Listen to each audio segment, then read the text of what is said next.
চলতি বছরের মধ্যেই রূপপুর পারমাণবিক কেন্দ্র থেকে জাতীয় গ্রিডে বিদ্যুৎ সরবরাহ শুরু হতে পারে বলে জানিয়েছেন বিদ্যুৎ জ্বালানি ও খনিজ সম্পদ উপদেষ্টা ফজলুল কবির খান।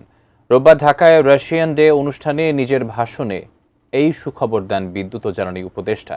অনুষ্ঠানে ঢাকায় নিযুক্ত রাশিয়ান রাষ্ট্রদূত আলেকজান্ডার খোজিন বলেন, ঢাকা এবং মস্কোর যে বন্ধন তা দুই দেশ এবং জনগণের জন্যই।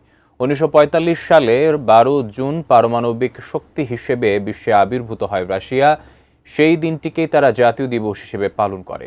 ৮০তম জাতীয় দিবস উপলক্ষে ঢাকার রাশিয়া দূতাবাসের আয়োজনে দেশটির ঐতিহ্য তুলে ধরার পাশাপাশি ছিল দেশাত্মবোধক সাংস্কৃতিক পরিবেশনা।